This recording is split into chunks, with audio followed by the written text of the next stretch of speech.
Olá, seja você muito bem-vindo a mais um Palavra Aberta aqui na TV Câmara.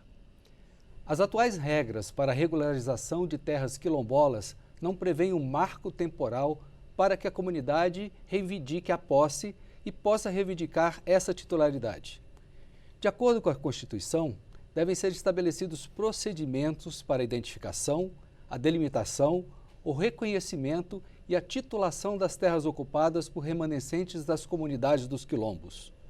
Eu sou William França e é sobre o projeto de lei 1942 de 2022 que prevê justamente as regras para a posse definitiva da terra aos remanescentes das comunidades dos quilombos, que eu converso agora com o autor da proposta, deputado Coronel Armando, que representa o estado de Santa Catarina pelo PL. Deputado, seja muito bem-vindo ao Palavra Aberta. Muito obrigado, William. Satisfação participar do programa. Tá bem. Deputado, de acordo com a sua proposta, essa criação desse marco temporal seria, então, as terras ocupadas a partir do dia 5 de outubro de 1988, que é a data que foi promulgada a nossa atual Constituição. É isso mesmo? É isso. A Constituição de 88, ela criou um marco temporal para as terras indígenas. E quem tivesse ocupado até 5 de outubro de 88 teria condições de ser a reserva indígena homologada após a análise do INCRA e da FUNAI.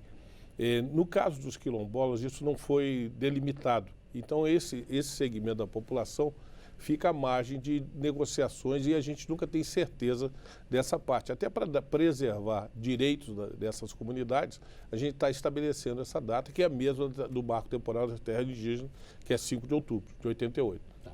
Quilombola, para que a gente possa explicar melhor para os nossos telespectadores, são aquelas terras reservadas e que eram ocupadas por, na boa parte da maioria negra e descendentes de escravos, não é isso? Exatamente, é isso. Esse pessoal aí, existe muita terra no Brasil, eu posso citar lá em Alcântara, no Maranhão, a gente sabe, a base de Alcântara tem uma negociação para reconhecimento das terras quilombolas ali. No meu estado de Santa Catarina nós temos 21 áreas quilombolas, são áreas também que tem que se definir melhor. E eu acho que existe mais ainda outras áreas no Brasil, mais de 3.000 áreas quilombolas no Brasil. Então a gente tem que, o objetivo é criar um mecanismo para regularizar essas áreas que infelizmente não são difíceis, porque é sempre no litigioso.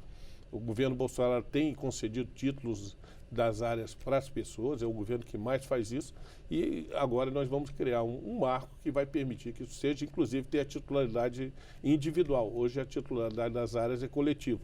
Nós vamos conseguir dar o título individual. Pois eu gostaria de voltar um pouquinho. O senhor citou alguns números, eu vou reforçá-los aqui. Segundo a Fundação Cultural Palmares, existem hoje no Brasil 3.495 comunidades quilombolas certificadas.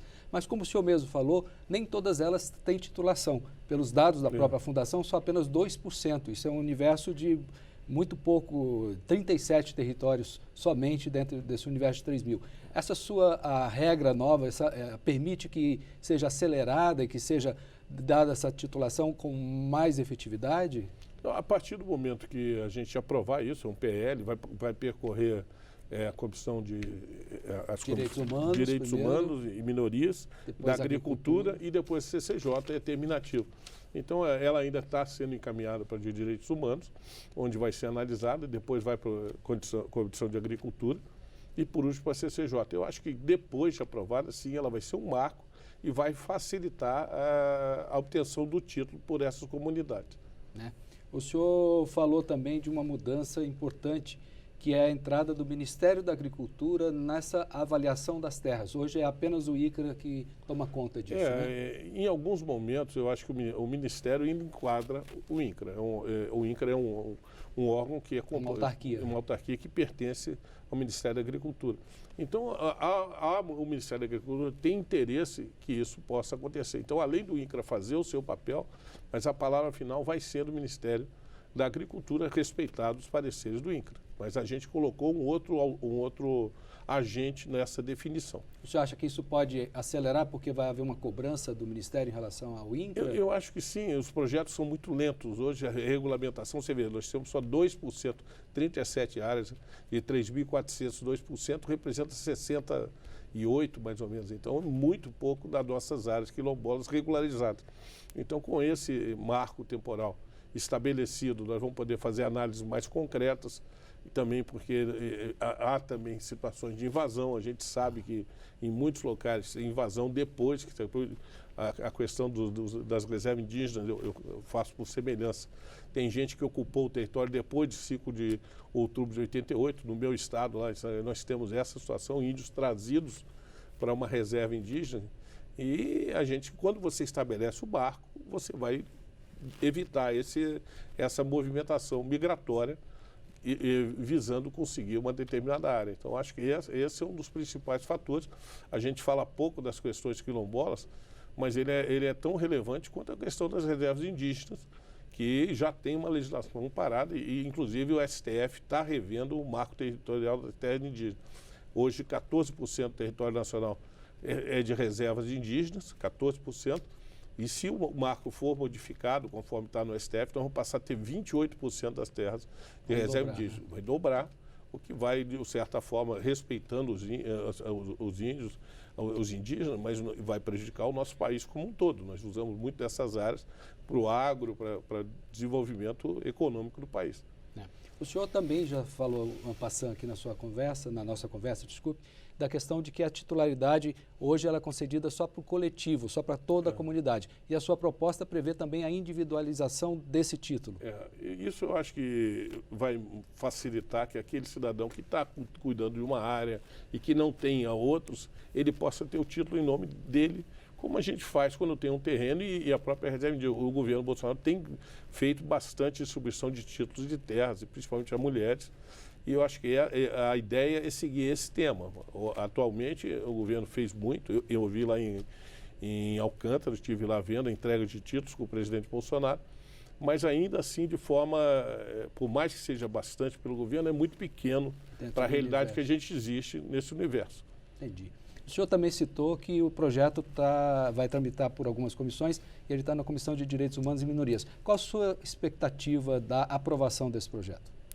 Olha, se a gente entender que a gente está querendo definir critérios mais objetivos para isso, eu acho que deve ser entendido que vai ser positivo. Se entrar numa questão ideológica que se manipula às vezes, eu acho que vai ter dificuldade. Então depende de quem estiver presidindo a Comissão de Direitos Humanos e Minoria. Acredito que na agricultura tem uma outra situação, mas aquela que pode reagir mais, eu tenho certeza que é Direitos Humanos e Minoria. Mas o senhor vai fazer com que esse projeto ainda tente caminhar ainda este ano? A gente tenta, sim, com todos os projetos. Sabemos que esse ano nós estamos vivendo a eleição, quer dizer, paramos um pouco, a produtividade nossa está pequena em relação à parte legislativa, nós estamos com pouca produtividade e depois nós terminamos a eleição 30 de outubro, nós já entramos na Copa do Mundo, bem ou mal. Muitas coisas param, dão uma paradinha, e a prioridade do Congresso, eu acredito que vai ser aprovar a LDO, o orçamento da União. É essa que eu acho que é a prioridade. As comissões vão funcionar, mas eu não sei com que velocidade e quando será colocada em pauta essa lei. Pode ser que o pessoal, por estar no fim da legislatura, prefira aguardar para jogar para frente. Eu gostaria que entrasse esse projeto, mas vai depender muito do pessoal que vai analisar. Tá bem. Deputado Coronel Armando, eu gostaria de agradecer a sua disponibilidade em aceitar o nosso convite para conversarmos sobre o seu projeto de lei aqui no Palavra Aberta. Muito obrigado, William. É uma satisfação participar do programa. Eu acho que o projeto ele tem relevância, ele entra num segmento, como eu disse, que não estava aquinhoado na Constituição e vai facilitar a demarcação, que eu acho que é o objetivo nosso, é proteger o cidadão naquilo que for de seu direito. Então, acho que a gente vai atender isso. E, como eu disse, esperamos que a proposta tramite nas comissões com uma certa velocidade. Tá bem. Muito obrigado. Obrigado eu. E eu agradeço aqui também a sua audiência. Quer saber mais detalhes sobre o projeto 1942 de 2022, este sobre o qual conversamos aqui, ou mesmo sobre todas as outras discussões do Parlamento? Acesse o nosso portal na internet, câmara.leg.br. Fica ainda como sugestão a dica para seguir as redes sociais da Câmara no Twitter, no Facebook, no Instagram e no TikTok. Novamente, muito obrigado por sua atenção.